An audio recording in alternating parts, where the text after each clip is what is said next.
आदरणीय आज के प्राचार्य सिन्हा सर, मेरे सभी वरिष्ठ साथी और प्यारे बच्चों यहाँ कौन है? स्वामी विवेकानंद। कौन थे पता है? कौन थे? नहीं पता? चलो मैं बताता हूं बच्चों, मुझे अचानक ही अभी कहा गया है। तो प्यारे बच्चों, हमारे युवाओं के प्रेरणा स्रोत और भारतीय सनातन संस्कृति की पताका सारी दुनिया में फहराने वाले स्वामी विवेकानंद का वास्तव में आज जन्म दिवस है। इनका जन्म हुआ था 12 जनवरी 1863 को कोलकाता में। बचपन से ही पढ़ने लिखने में बहुत अच्छे थे, मेधावी थे और ये स्वामी रामकृष्ण परमहंस के शिष्य थे। बच्चों, स्वामी जी के बारे में बताया जाए और शिकागो धर्म सम्मेलन के बारे में कुछ ना कहा जाए तो ये बात जरा जस्टिफाइड नहीं होगी। वास्तव में हम 9/11 को जानते हैं अमेरिका पर हुए आतंकवादी हमले के रूप में, लेकिन हम भारतीयों के लिए 9/11 एक दूसरे रूप में भी जाना जाता है, क्योंकि इसी दिन 9/11 1893 को शिकागो में एक विश्व धर्म सम्मेलन हुआ था, जिसका प्रतिनिधित्व भारत की तरफ से स्वामी विवेकानंद ने किया था। हालांकि भारत की तरफ से और बहुत सारे प्रतिनिधि गए थे, ब्रह्म समाज से प्रतिनिधि गए थे, थियोसॉफिकल सोसाइटी से गए थे, लेकिन जो सनातन संस्कृति के वास्तव में प्रतिनिधि थे वो स्वामी विवेकानंद थे। और यह विश्व धर्म सम्मेलन अमेरिका के बहुत खूबसूरत शहर मिशिगन नदी के किनारे बसा हुआ शिकागो में हुआ था, अल्बर्ट हॉल में। जब स्वामी विवेकानंद विश्व धर्म सम्मेलन में पहुंचे उस समय उनकी उम्र लगभग 30 वर्ष थी और वहां दुनिया के कोने कोने से बहुत बड़े विद्वान अलग अलग धर्मों को, अलग अलग संप्रदायों को मानने वाले लोग आए थे। और स्वामी विवेकानंद का जो बोलने का क्रम था वो लगभग अंत में था, इसलिए स्वामी विवेकानंद उस हॉल में बैठे सबकी बातें सुनते रहे। उन्होंने ध्यान दिया कि यहाँ पर जो भी दुनिया के कोने कोने से लोग आए हैं अपने धर्म की अच्छाइयों के बारे में व्याख्या करने में आए हैं, लेकिन उन्होंने पाया कि लोग यह बताने में लगे हुए हैं कि मेरा धर्म सबसे अच्छा, प्रार्थना की मेरी विधि सबसे अच्छी, मेरा धर्म सबसे अच्छा, मेरा समुदाय सबसे अच्छा है। मतलब वो अपने धर्म की विशेषता बताने के बजाय दूसरे धर्मों को नीचा दिखाने में लगे हुए थे। जब स्वामी विवेकानंद को हॉल पे बुलाया गया उस समय उनकी उम्र थी लगभग 30 साल। 30 वर्ष का ज्योति पुंज था, ज्ञान पुष्प का सुरभि पुंज था, माथे पर वो अरुणिम रेखा, चकित हो गया जिसने देखा। चक्र सुदर्शन धारी था वो, देवदूत अवतारी था वो। तो शुरू में विवेकानंद तो कुछ नहीं बोले, उनके परिधान को देखकर, उनकी उम्र को देखकर जो दुनिया के कोने कोने से बड़े बड़े विद्वान आए थे उनका मजाक उड़ाते रहे कि 30 साल का युवा सन्यासी क्या बोलेगा। मंच पर पहुंचकर स्वामी विवेकानंद ने मंच में बैठे लगभग 7,000 लोगों को बड़ी विहंगम दृष्टि से देखा और उन्होंने शुरू के 5 शब्द बोले। वो 5 शब्द क्या थे? Brothers and sisters of America. इन शब्दों को सुनकर उस अल्बर्ट हॉल में बैठे हुए लगभग 7,000 लोग खड़े होकर 2 मिनट तक ताली बजाते रहे। ऐसा क्यों? वास्तव में ये शब्द आज भी दुनिया में विश्व बंधुत्व के लिए श्लोक के रूप में माने जाते हैं। इस तरह का सम्मान मिलने का एक कारण था क्योंकि अमेरिकियों की सोच ये थी कि ये सुदूर देश से आया हुआ 30 साल का सन्यासी, जिससे हमारा ना जाति का संबंध, ना धर्म का, ना परंपराओं का, ये हमें कैसे भाई और बहन के रूप में संबोधित कर सकता है। लेकिन हमारे लिए कोई नई बात नहीं थी, क्योंकि वसुधैव कुटुंबकम तो हमारी सनातन परंपरा थी। हमने सदियों से सारे दुनिया को, सारे संसार को अपना घर माना है। स्वामी विवेकानंद ने आगे जो कहा मैं उन्हीं के शब्दों में कहता हूं। उनकी अगली लाइन थी कि मुझे गर्व है कि मैं उस देश का प्रतिनिधित्व करता हूं जहां विभिन्न संस्कृतियों ने जन्म लिया। बच्चों, आपको पता है कि हम ऐसे बिरले देश हैं जहां बहुत सारे धर्मों का जन्म हुआ, हिंदू, बौद्ध, जैन और न जाने कितने संप्रदाय, और हम सदियों से एक साथ मिलकर रहते हुए आ रहे हैं। हमारी पूजा पद्धतियां अलग हैं, हमारे पूजा स्थल अलग हैं, हमारी परंपराएं अलग है, वेशभूषा अलग है, खान पान अलग है, रीति रिवाज अलग है, लेकिन फिर भी हम सब एक दूसरे का सम्मान करते हैं और सदियों से सहिष्णुता के साथ एक साथ रहते हैं। तो विश्व बंधुत्व का इससे बड़ा एग्जाम्पल दुनिया में कहां मिलेगा। बच्चों, विवेकानंद ने जो कुछ भी कहा उस विश्व धर्म सम्मेलन में, अगले दिन अमेरिका के सारे अखबार उनकी प्रशंसा में भरे पड़े थे। न्यूयॉर्क क्रिटिक लिखता है कि इस धर्म सम्मेलन में दुनिया के बड़े बड़े विद्वान आए, लेकिन भारत से आया हुआ युवा सन्यासी, उसके पास इतना ज्ञान है कि हम भारत में ईसाई मिशनरी को भेजकर शायद गलती कर रहे हैं कि जहां का एक युवा सन्यासी इतना विद्वान है, वहां की सभ्यता और संस्कृति कितनी रिच होगी। बच्चों, हमारा दुर्भाग्य है कि हमें जब कोई विदेशी अखबार या कोई विदेशी व्यक्ति हमारी प्रतिभा की तारीफ करता है, तभी हमें अपनी परंपराओं का एहसास होता है। बच्चों, भारत हमारा शुरू से ही दुनिया को मार्गदर्शन करने वाला देश रहा है। आज के अवसर पर मैं ये कहना चाहूंगा कि स्वामी विवेकानंद ने सनातन धर्म की और सनातन संस्कृति की जो विजय पताका विश्व मंच पर फहराया था, उसे हमें आगे कायम रखना है। हमें अपनी सभ्यता और संस्कृति का सम्मान करना है। बस मैं और कुछ नहीं कहूंगा। हमारा दुर्भाग्य रहा है कि हमारे देश में जितने भी प्रतिभाशाली व्यक्तियों ने जन्म लिया, चाहे वो रामानुजन हो, चाहे स्वामी विवेकानंद हो, इन सब लोगों की अल्प आयु में ही मृत्यु हो गई और 1902 में 39 वर्ष की अल्प आयु में विवेकानंद का निधन हो गया।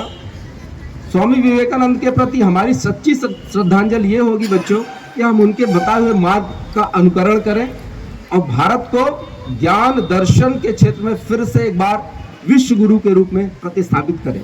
Thank you.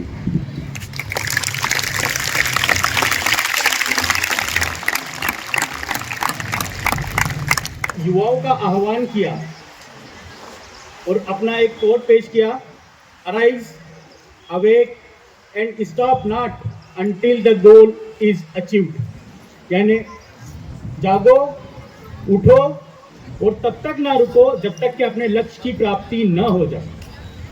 ये एक ऐसा कोट है जो आप सबके लिए बहुत महत्वपूर्ण है।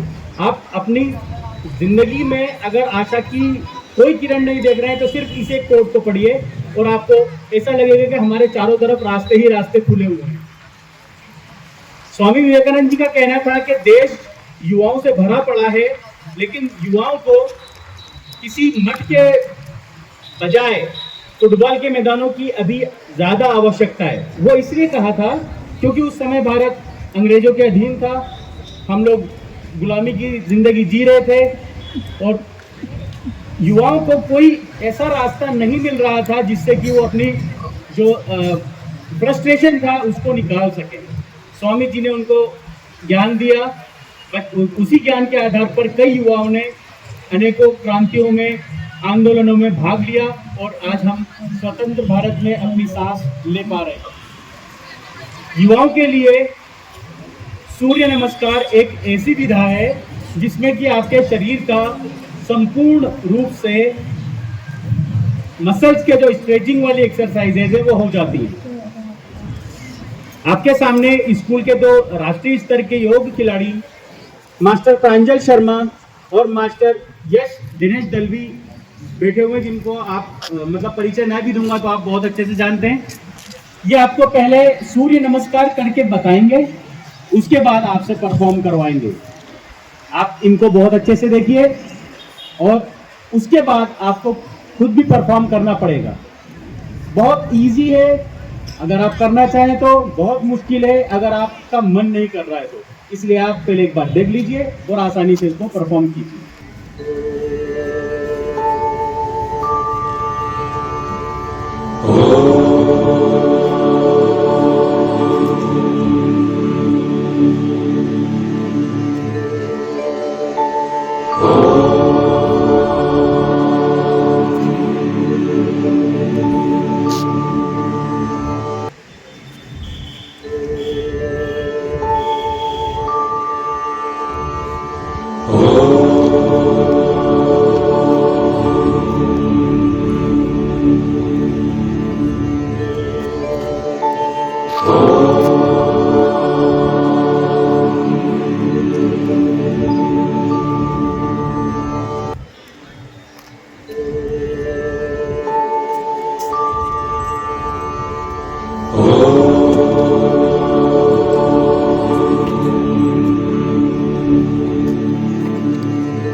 simple as in the prayer.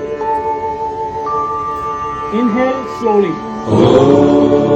Raise your arms over your head and keep them straight.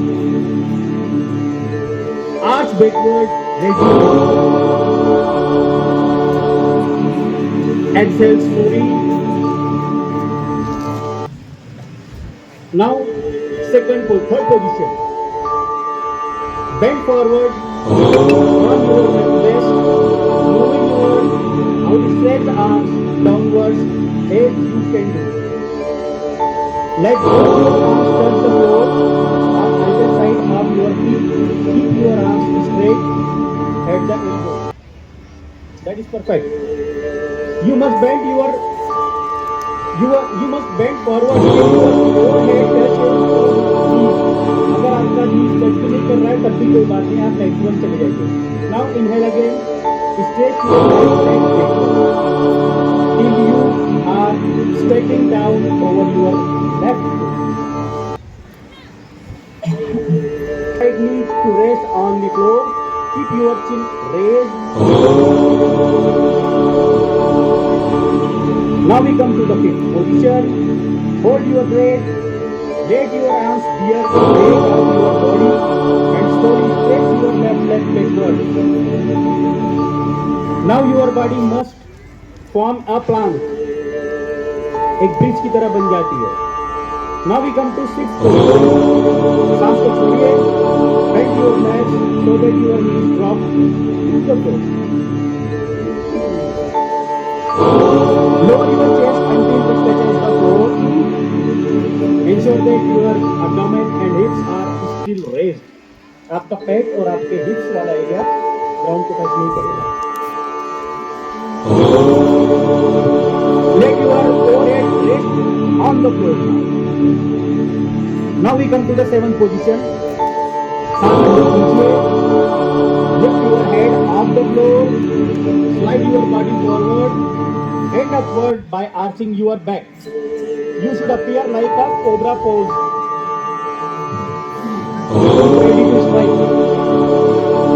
Allow your elbows to bend over, but keep your palms firmly on the floor.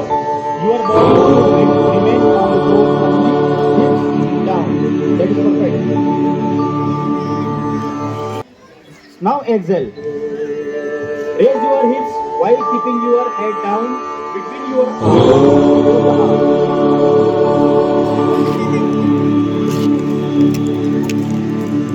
Your torso should move backward and upward while your arms and feet are placed firmly on the floor. Your body is in the shape of an inverted V now. दिखाई दे रहा है आपको inverted V? Now we come to the ninth position. Inhale again. Bring your right leg forward so that your right foot rests between your hands. Close your hands. Lift your head up simultaneously. Notice that this position is similar to the fourth position, opposite to the fourth position. उसमें हमने right leg को straight किया था, इसमें हमने left leg को straight. Now we come to the ninth position. Exhale. Bring your left leg forward so that your left foot should rest between your legs. Again. This is called Padhastasana. Simultaneously touch your knees with your forehead. Ensure that your neck is relaxed. Notice that this posture is similar to the third position. 11th position. Inhale. Straighten your body slowly. Keep your arms out straight so that they are over your head. Now with your fingers point upwards. Now we come to the 12th position. Exhale slowly. Straighten your torso and arms. Back up till you are standing erect. Lower your arms till your fingers point downwards. That is perfect position of both the hands. Now exhale and come to the normal position. With a namaskar in the end. ये 12 आसनास आपको सूर्य नमस्कार की एहसास कराएंगे.